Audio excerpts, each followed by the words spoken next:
Today we kick off a new series, which is our off-season plan series. We're starting at the bottom of the league, team number 31, and working our way up to the top. So that starts us off here with the Buffalo Sabres. What's in store for their off-season? We'll discuss that coming up next. So welcome back to another video here at Top Shelf Hockey. Now, as I mentioned, today we kick off the off-season plan series. We're starting with Buffalo, who was the 31st place team in the NHL standings this year, and we're just going to go by standings in reverse order here, so we'll be doing team 30, 29, 28, and so on, all the way up the list here until we get through all 31 NHL teams. Of course, we have 32 teams here with Seattle, but really their plans are going to be a little bit different. We're going to focus mostly on the expansion draft when it comes to them, which will be a separate entity here. But for today, we're going to take a look at how things went for the regular season for the Buffalo Sabres. We're going to take a look next at what do they have for upcoming contracts, UFAs, RFAs, and then a category that we're going to call the 5 burning questions on what they have to look at and what kind of answers are we looking for from this team during the offseason. So first up, let's take a quick recap here for the regular season for the 31st team Buffalo Sabres. Of course, as we know, it was a tumultuous year in Buffalo. A lot of things went wrong. They finished with a record of 15, 34, and 7 for 37 points, dead last in the NHL. Clearly not a season they were planning to have. Like I said, many things went wrong here. They had some injuries. They went through a new coach, head coach Ralph Krueger, ended up being let go. With interim head coach Don Granato taking over, seeing some improvements. We also saw a situation where they were minus 61 on the goal differential this year. Absolutely brutal. They had a hard time scoring, and at the same time, really hard time keeping the puck out of the net as well. Surprisingly, the power play was actually pretty decent here. They had the 12th best power play in the NHL with 21% conversion rate, which is, like I said, shockingly well. It's one of the few things that went well. That was mostly led by Sam Reinhart and Victor Olofsson, who had the bulk of those power play goals. Reinhart led the way with 10. He's certainly one of the guys we're going to be talking about a lot in today's video. And even though you don't get a ton of 5-on-5 offense out of a guy like Victor Olofsson, he is usually pretty key in the power play and the guy who can produce with the man advantage here. So that certainly went well for them. On the PK, things not so good. They had a 77.7% effective rate of 26th best in the NHL. So that kind of sums up the fact that it was a terrible year. There's no question. We saw some players leave town. We saw them trade guys like Taylor Hall, for example, who was moved to Boston. We saw Eric Stahl get moved to Montreal and others. I mean, there's bound to be more deals this offseason.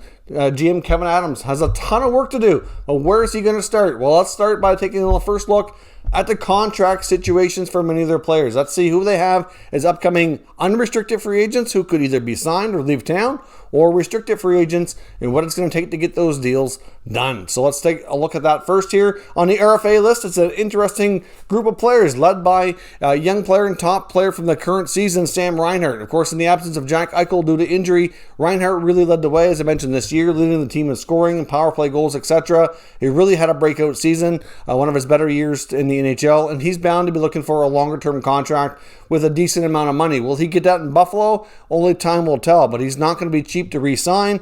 Obviously, we also have a guy like Casey Mittelstadt, and even though Mittelstadt has not really had the greatest start to his NHL career, he did start to see a lot more progress under interim coach Don Granato. So there is light at the end of the tunnel. I do think there's still a future of him in Buffalo, and maybe he's just needed the right coach to put him in the right spots to make things happen there. We also have Rasmus Asplund as well to kind of round out the RFA forwards. Of course, former first overall pick Rasmus Dahlin is now an RFA defenseman, so obviously that's a big deal. Getting Dahlin signed is going to be key. I suspect they're probably going to do a bridge deal. And you also have a defenseman like Henry Yokoharu, who proves to be he could be an important piece down the road. And you also have William Borgen as well on the blue line.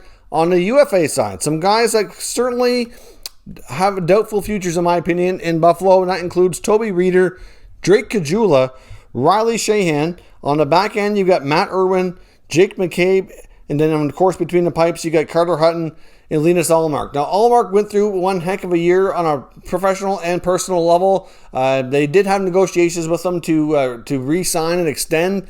They were not really, that close to getting a deal done. They agreed to kind of put it off until the offseason. Ullmark, of course, like I said, went through a lot and had some personal stuff going on, but did agree to continue negotiating with them into the offseason here. So it's not a foregone conclusion that he doesn't come back. I think they'd like to get him signed It's just going to be difficult to say how he feels about everything and what kind of deal he's looking for now that he's hit unrestricted free agency. But I have no doubt will get other interest from other teams if he does make it to open day of free agency. Now, taking a look now at what we're going to call the 5 burning questions. So some of these teams like Buffalo, you could probably ask more than 5 questions. But to kick things off here in this segment, I'm going to start off by taking a look at who is going to be the head coach of this team.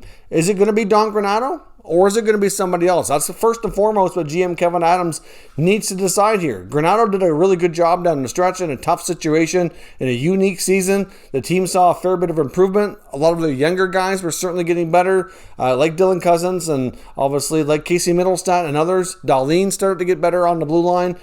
To me, I think he's the leading contender to land this job. It makes sense. He knows the team. He has a good action plan, I would think, going into next year based on what he accomplished this year. And obviously, there's going to be a bit of a roster overhaul. We know that. And I think Granato could be the guy. But there's a lot of guys out there with a lot of experience that they can talk to. They could look to Rick Tocchet or Gerard Gallant or even Mike Babcock if he wants to return. There's going to be others out there as well. I mean, there's a lot of experienced coaches out there, and there's going to be a little bit of a coaching carousel coming up here. There could be a few more let go as the playoffs continue. You just never know. So who's the coach? I'm betting on is most likely going to be Granato, but you just never know. That's one of the main things that needs to be answered by the Sabres this offseason. Of course, I'd love to know what you guys think as well. So leave a comment. Who's going to be coaching the Sabres next year? Now, another big question here as well is who's going to be your goalie? Who's going to be playing between the pipes? With Hutton and Ullmark both unrestricted free agents and a possibility that neither could be back,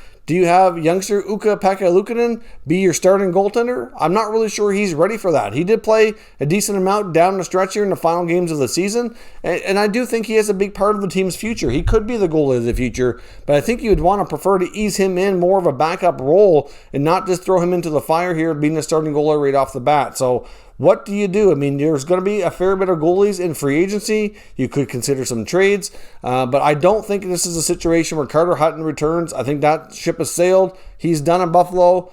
Ullmark, if they can get him signed, it could be Ullmark and Luukkonen possibly as your tandem. That wouldn't be completely shocking next year.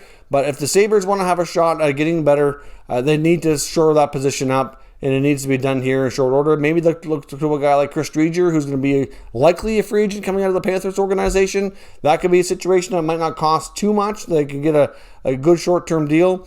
I don't know, but they need to determine who is the goalie for the Sabres. It's a big question mark that we just can't answer right now. Of course, another big one is Jack Eichel going to be traded. I mean, Jack Eichel basically at his year-end press conference made it sound like he was pretty fed up with the Sabres and was ready to move on. So many feel there's a high probability that Eichel could be traded, and we're going to see a bit of a bidding war this offseason between different teams. We talked about the Rangers, the Kings, the Wild, maybe a team like the Calgary Flames jump in the mix. Some think the St. Louis Blues will jump in the mix. There's a variety of teams out there that could use a top center. The Anaheim Ducks are another one. There's not going to be any shortage of interest in this player. They don't come available very often. So when they do, obviously, you want to do what you can to make the acquisition if you're able to. So does Eichel get traded? Personally, I would say that the probability is high. I think that based on the frustration level of Eichel over the past couple of years, you throw in the mix the difference of opinion on his medical situation and how to handle his, overcoming his neck injury. That's a big deal. I don't think he trusts them anymore in a variety of ways. I don't think he trusts them to build a good team, and I don't think he trusts them and their medical staff to look after his health. So I do think that the odds of Eichel getting moved this offseason are extremely high in one of the teams I mentioned, or maybe others. Like I said, pretty much every team you can guarantee will at least check in. But that's another big question from this team. Is Eichel moving on?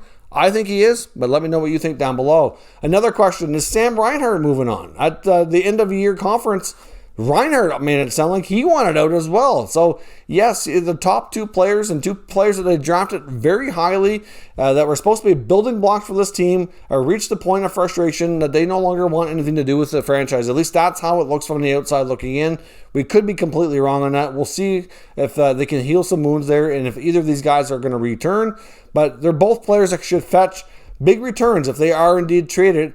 And hopefully Kevin Adams is not in a situation where he screws up the deals. Obviously, the Taylor Hall trade at the deadline to Boston did not go well. They got a very low return. We saw a couple of years back, and it was a different GM, but the Ryan O'Reilly trade, that didn't work out. Like, this team has been trying to move on from some bigger names that they've had to do in the last few years, and they have not been able to get a good return. So obviously that's important. If you're going to make these deals, you got to get it right.